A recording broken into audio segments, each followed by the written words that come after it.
l'obligation qui a été prescrite par rapport aux autres contractants de réserver une part de leur marché à ces acteurs, de contrôler l'effectivité de cette disposition à partir de la base de données. C'est là où nous remercions vraiment M. le ministre de la microfinance d'accepter de mettre à notre disposition cette base de données.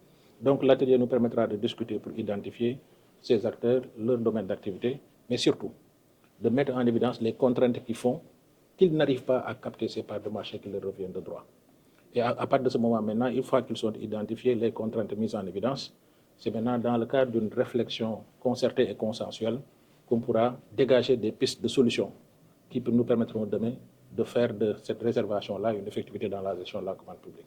Donc aujourd'hui, tout ce que nous sommes en train de faire rentre dans le cadre plus global de l'objectif d'endogénéisation de la commande publique, parce que nous avons compris qu'une commande publique n'a de sens et ne pourra remplir sa vocation que si elle est portée par les opérateurs du secteur privé national. Parce que quand on parle d'économie sociale et solidaire, c'est des opérateurs, c'est des femmes, c'est des jeunes, c'est des ouvriers, et il faut qu'on crée les conditions leur permettant de leur assurer une meilleure participation dans la réalisation de la commande publique au Sénégal.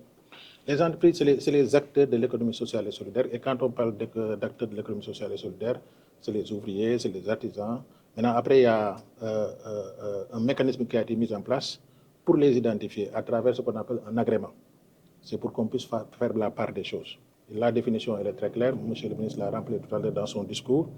Maintenant, après, il faut les identifier parce qu'il y a un agrément qui permet de constituer la base de la banque de données. Donc, comprenez que c'est des acteurs, des opérateurs qui sont dans des secteurs d'activité qui sont peu formalisés, et qui doivent jouer leur rôle dans le développement de notre pays.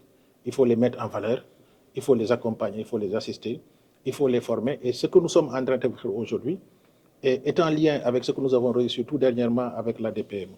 Parce que pour nous, ces acteurs-là, c'est vrai, quand on aura fini de les identifier et quand on aura fini de lever les contraintes, il faudra les accompagner dans le montage des dossiers. C'est la raison pour laquelle, dernièrement, on a monté avec la DPME un bureau qu'on appelle un bureau d'assistance technique, dont le rôle est de capter les opportunités de marché, de les diffuser, donc de les partager avec les acteurs, et après maintenant, in fine, de les accompagner à monter les dossiers. Donc finalement, si nous réussissons le travail que nous faisons aujourd'hui, on va en arriver à des recommandations. Maintenant, après, le plus important, ce n'est pas de s'asseoir, de discuter, de tirer des recommandations. Après, il faut aller vers la mise en œuvre. C'est la raison pour laquelle, à l'issue des discussions que nous aurons aujourd'hui, un comité technique sera mis en place et dont le rôle sera de faire le suivi à travers un agenda concerté et consensuel pour arriver à des résultats qui sont de nature à faire de la nécessaire participation de ces acteurs dans la réalisation de la commande publique une réalité effective.